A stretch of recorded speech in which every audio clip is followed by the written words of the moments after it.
बिस्मिल्लाहिर्रहमानिर्रहीम। Welcome students. Topic हम अपना कंटिन्यू कर रहे हैं, लेक्चर नंबर 3, जिसमें हम पहले पढ़ रहे थे कि कंडीशनल स्टेटमेंट्स क्या होती हैं। अब उन कंडीशनल स्टेटमेंट्स के रेलिवेंट कुछ और जो है हम कंडीशंस को स्टडी करेंगे, जिसमें सबसे पहले है आपके पास के converse of a conditional statement क्या होता है, या कन्वर्स ऑफ एन इम्प्लीफिकेशन आपके पास इम्प्लीकेशन क्या होता है आपके पास। तो इसके लिए हम सबसे पहले देखते हैं, सपोज आपके पास एक conditional statement थी P implies Q. So converse of this statement is basically changing their conditions. कि पहले अगर if statement P थी और then statement आपके पास Q थी, तो अब if statement Q हो जाएगी और then statement आपके पास P हो जाएगी। तो इसको क्या बोलते हैं? converse of a conditional। इसी तरह से आप इसको इस तरह से भी डिनोट कर सकते हैं, या आप इसको इस तरह से भी लिख सकते हैं। P और इम्प्लीकेशन का साइन जो है वो आप Q से P की तरफ कर देंगे, तो इसको बोलते होते हैं converse of a conditional. Similarly इसके बाद आ जाता है आपके पास, इससे पहले कि हम इनवर्स इसका स्टडी करें, सबसे पहले हम इसका ट्रुथ टेबल देख लेते हैं कि किसी भी कन्वर्स कंडीशनल का ट्रुथ टेबल क्या होगा। तो कन्वर्स स्टेटमेंट का हम ट्रुथ टेबल बनाने चाह रहे हैं यहाँ पे। तो इसके लिए आप क्या करेंगे, यहाँ पे सपोज करें मैं यहाँ पे कुछ ब्लॉक्स बना देता हूँ। ये डिनोट कर रहा है पी प्रोपोजिशंस को, ये क्यू को डिनोट कर रहा है। यहाँ पे हम कंडीशनल के लिए लगा देते हैं, और यहाँ पे मैं इसके कन्वर्स के लिए लगा देता हूँ क्यू इम्प्लाइज पी। ओके, तो पी के लिए आपके पास कंडीशंस थी, ये ट्रू हो सकता है, और ये आपके पास दो इसमें कंडीशंस फॉल्स हो सकती है।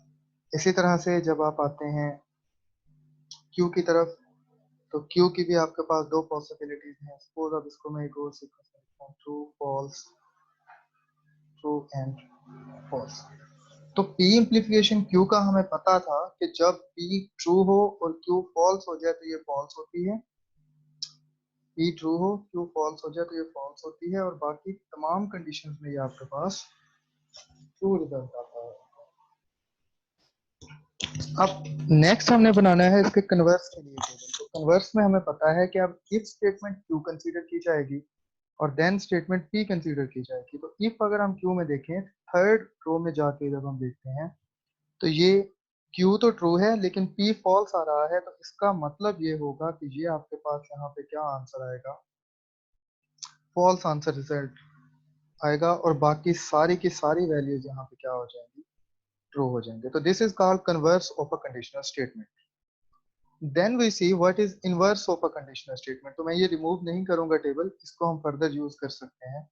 तो inverse of a conditional statement क्या होता है? सपोज एक कंडीशनल स्टेटमेंट आपको गिवन है पी से क्यू की तरफ। तो इनवर्स बेसिकली जिस तरह से हम निगेशंस लेते हैं किसी भी प्रोपोजिशंस की, तो यहाँ पे वो निगेशंस को ही यूज किया जाता है, और इनवर्स को आप लिखेंगे negation P implies negation Q। So this is called inverse of a conditional statement, जिसमें आप हर propositions की भी negation ले रहे हैं, लेकिन implication को आप यहाँ पे change नहीं करते। इसके बाद हम इसका भी ट्रुथ टेबल यहाँ पे चेक कर सकते हैं। ट्रुथ टेबल चेक करने के लिए जाहिर सी बात है, हमें इसमें हर एक propositions के लिए हमें शो करनी पड़ेंगी, उनके निगेशंस को भी हमें शो करना पड़ेगा। कि निगेशंस को शो करने के लिए मैं क्या करता हूँ, यहाँ पे हम एक टेबल बना लेते हैं और इसमें इनकी नेगेशन वैल्यूज ले लेते हैं। This is negation P, this is negation Q। तो नेगेशन P में ये फॉल्स हो जाएगी वैल्यू, ये भी आपके पास फॉल्स हो जाएगी, इसके बाद ये ट्रू हो जाएगी। सिमिलरली नेगेशन Q में आपके पास ये फॉल्स हो जाएगी, ये ट्रू वैल्यू हो जाएगी, ये फॉल्स हो जाएगी, और ये आपके पास ट्रू वैल्यू हो जाएगी। ओके जी, तो हमें बेसिकली अब यहाँ पे चाहिए क्या, हमें टेबल में वैल्यूज चाहिए अब इनवर्स की, और इनवर्स है negation P implies negation Q। तो एक और ब्लॉक बनाया, negation P implies negation Q। तो अब जो डीलिंग होगी इन दो कॉलम्स के साथ हमारी होगी। तो इसमें अगर हम थर्ड कॉलम में जाके देखते हैं तो निगेशन P आपके पास ट्रू है और निगेशन Q आपके पास फॉल्स है, तो इसके रेलिवेंट आपके पास आंसर इसका क्या हो जाएगा, फॉल्स, और बाकी सारी वैल्यूज क्या हो जाएंगी, true. So this is called inverse of a conditional. Okay, then we move further to our next page. Okay जी, नेक्स्ट है आपके पास कंट्रापोजिटिव मेथड क्या होती है। सॉरी टू से स्लाइड्स के अंदर थोड़ी सी नेम लिखने में गलती हुई है, लिखा हुआ है contraposition, this is not contraposition, this is contrapositive. What is contrapositive method? Okay जी, तो कंट्रापोजिटिव मेथड बेसिकली क्या होती है, जब आप कन्वर्स ऑफ अ कंडीशन और इनवर्स ऑफ अ कंडीशनल दोनों को कंबाइन करके लिखते हैं तो वो क्या बन जाती है, कंट्रापोजिटिव बन जाती है। फॉर एग्जाम्पल आपके पास एक कंडीशनल स्टेटमेंट थी P implies Q, आप इस पे कन्वर्स भी एट ए टाइम लगाते हैं और इनवर्स भी एट ए टाइम लगाते हैं। जब आप कन्वर्स लगाएंगे तो कन्वर्स का मतलब होगा Q implies P, और जब आप इसके ऊपर इनवर्स की भी स्टेटमेंट लगा देंगे तो यहाँ पे भी निगेशन साइन आ जाएगा और यहाँ पे भी निगेशन साइन आ जाएगा। तो this is a new conditional statement which is known as contrapositive. जिस तरह से हमने पहले वाली वैल्यूज के टेबल्स बनाए, इसी तरह से आप इनके भी इजीली टेबल्स जो है वो बना सकते हैं। We move to next definition and that is bi condition. तो बाई कंडीशंस क्या होती हैं? बाई का मतलब होता है डबल साइडेड। जब भी आप समटाइम्स आप थ्योरम्स में देखते हैं कि सिर्फ एक कंडीशन को ही प्रूव करना लाजमी नहीं होता। अगर आप एक कंडीशन से दूसरी कंडीशन प्रूव कर रहे हैं तो दूसरी से आपको पहली कंडीशन दोबारा से भी प्रूव करनी पड़ती है। इस तरह की स्टेटमेंट्स को क्या बोला जाता है? इस तरह की स्टेटमेंट्स को हम नाम देते हैं बाई कंडीशनल स्टेटमेंट्स का। अगर आपके पास एक कंडीशनल स्टेटमेंट थी P implies Q, तो बाई कंडीशनल स्टेटमेंट्स का इनसे कोई लिंक नहीं होता, ये उसकी फर्दर टाइप्स में आप इसको यूज नहीं कर रहे। इसको हम लिख सकते हैं biconditional mean this is not only implication, these are necessary and sufficient conditions. कि अगर P इंप्लाइज कर रहा है Q को तो Q भी इंप्लाइज करे P को, तो इसको क्या बोलते हैं? बाई कंडीशनल स्टेटमेंट्स, या इसको समटाइम्स लिखा जाता है IFF इफ के साथ, जिसका मतलब ये होता है इफ एंड ओनली इफ। तो these are called the biconditional statements. Example भी इसकी अभी हम चेक करेंगे, ट्रुथ टेबल आप इसका देख सकते हैं। ओके जी, अब हम एक एग्जांपल लेते हैं जिसमें हम इन सारी की सारी वैल्यूज को अब डील करेंगे कि किस तरह से हमने इनको स्टडी किया। मैं इस स्लाइड को थोड़ा सा ऑफ कर देता हूँ और हम इस वाइट बोर्ड को यहाँ पे यूज करते हैं। ओके जी, इसको मैंने कर दिया यहाँ पे इरेज। एग्जाम्पल्स हम करने जा रहे हैं कन्वर्स के लिए, इनवर्स के लिए, कंट्रापोजिटिव के लिए और बाई कंडीशनल स्टेटमेंट्स के लिए। तो सपोज हम एक एग्जांपल लेते हैं, the home team, the home team. Quite frankly आप इस राइटिंग को जो है इग्नोर करेंगे क्योंकि मैं यहाँ पे डिजिटल वाइट बोर्ड यूज कर रहा हूँ, तो इसमें राइटिंग प्रॉब्लम थोड़ी सी आती है। तो बेसिक चीज हमारी ये है कि हम इसका आइडिया जो है वो पिक करें। The home team wins whenever it is raining।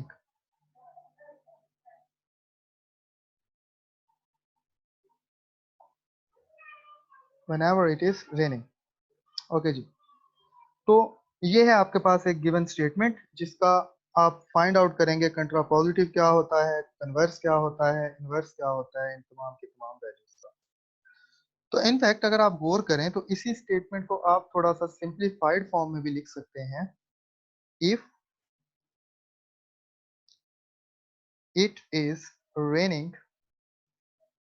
तो ये लिखने का मकसद ये है कि हम इसको इफ एंड देन क्योंकि हम स्टडी कर रहे हैं तो हम उसी की बेस पे ही हम इसको मॉडिफाई करें। If it is raining then the home team wins. Home team wins. तो यहाँ पे हमने दो टर्मिनोलॉजीज यूज की हैं, दो कंडीशंस यूज की हैं। पहली है इफ स्टेटमेंट कि अगर बारिश हो रही है तो होम टीम क्या करेगी, विन करेगी। तो सबसे पहले हम अब इसमें देख लेते हैं कि पी क्या बनेगा। तो ये वाली जो स्टेटमेंट होगी ये आपके पास होगी पी, और देन के बाद जो स्टेटमेंट आई है आपके पास, ये स्टेटमेंट हो जाएगी आपके पास क्यू स्टेटमेंट। तो ओके जी, तो ये हमारे पास थी इसकी स्टेटमेंट हमारी प्रॉब्लम की। तो अब हम चलते हैं सबसे पहली टर्म पे, जो है आपके पास इस गिवन प्रोपोजिशन का कन्वर्स फाइंड आउट करना। तो कन्वर्स का मतलब ये होता है जिसमें आप स्टेटमेंट्स को इंटरचेंज कर देते हैं। इफ वाली स्टेटमेंट को देन स्टेटमेंट बना देंगे और देन वाली स्टेटमेंट को हम इफ स्टेटमेंट बना देंगे। तो converse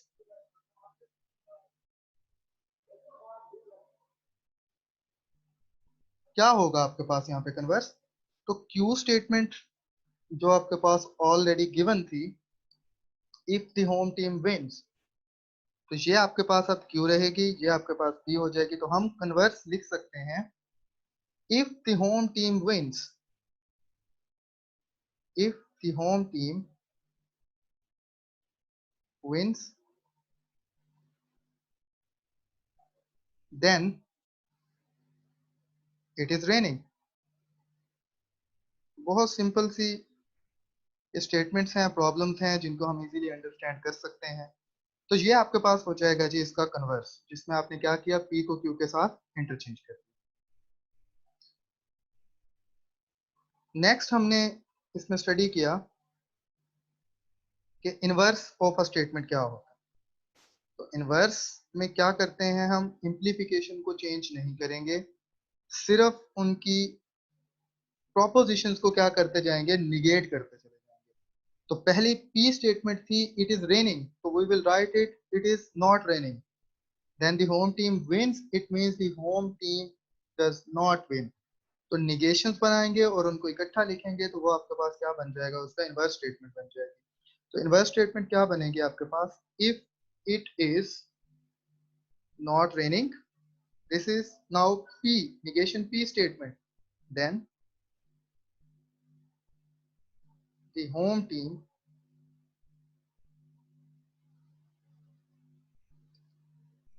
does not win।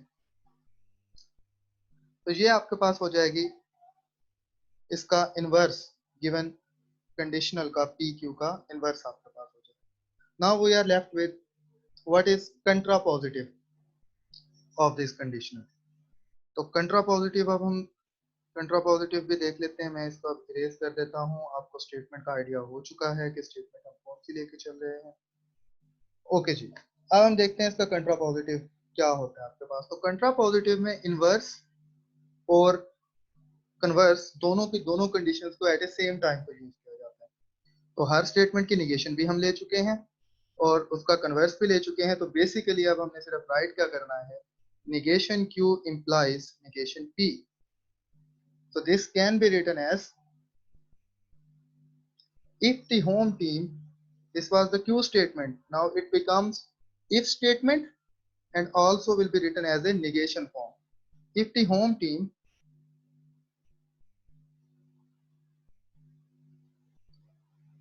does not win,